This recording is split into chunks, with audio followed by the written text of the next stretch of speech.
नमस्कार दोस्तों, जनसत्ता न्यूज़पेपर में आज एक आर्टिकल आया है जिसका टाइटल है जलवायु परिवर्तन से बढ़ता विस्थापन। इस आर्टिकल को हम समझ लेते हैं। तो ये जो टॉपिक है वो यूपीएससी के लिए काफी इंपॉर्टेंट है, क्योंकि अब जलवायु परिवर्तन केवल पर्यावरण का मुद्दा नहीं रह गया, बल्कि ये मानव सुरक्षा, आजीविका, अर्थव्यवस्था और सामाजिक न्याय का भी प्रश्न बन चुका है।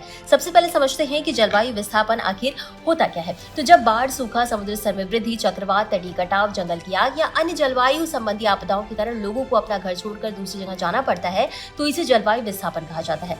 ध्यान रहे कि अंतर्राष्ट्रीय कानून में अभी क्लाइमेट रिफ्यूजी को अलग कानूनी मान्यता प्राप्त नहीं है। 1951 रिफ्यूजी कन्वेंशन केवल युद्ध, उत्पीड़न, नस्ल, धर्म या राजनीतिक कारणों से शरण लेने वालों को कवर करता है, जलवायु कारणों से विस्थापित लोगों को नहीं।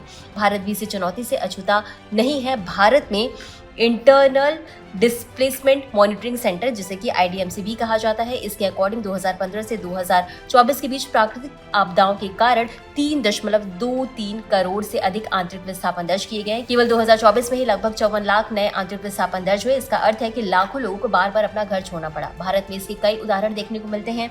सुंदरबन क्षेत्र में समुद्र स्तर बढ़ने और तटीय कटाव के कारण गाँव कम हो रहे हैं। असम में ब्रह्मपुत्र नदी की बाढ़ हर वर्ष हजारों परिवारों को विस्थापित करती है।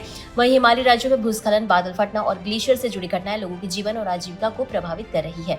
इन सभी परिस्थितियों में लोग केवल घर ही नहीं खोते, बल्कि खेती, रोजगार, शिक्षा, स्वास्थ्य सेवाओं तक पहुंच और अपनी सामाजिक सांस्कृतिक पहचान भी प्रभावित होती है। जलवायु विस्थापन का सबसे अधिक प्रभाव जो गरीब, भूमिहीन किसान, मछुआरे, आदिवासी समुदाय, महिलाएं और बच्चे झेलते। कई लोग शहरों की ओर पलायन करते, जहां उन्हें अनौपचारिक बस्तियों में रहना पड़ता है और सामाजिक सुरक्षा भी सीमित होती है। अब समाधान की बात करें तो केवल आपदा आने के बाद राहत देना पर्याप्त नहीं है।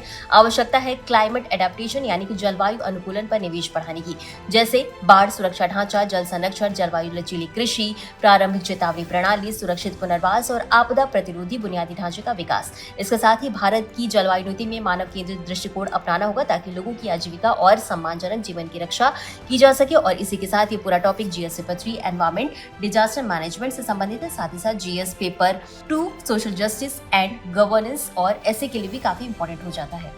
तो आज के लिए बस इतना ही। धन्यवाद।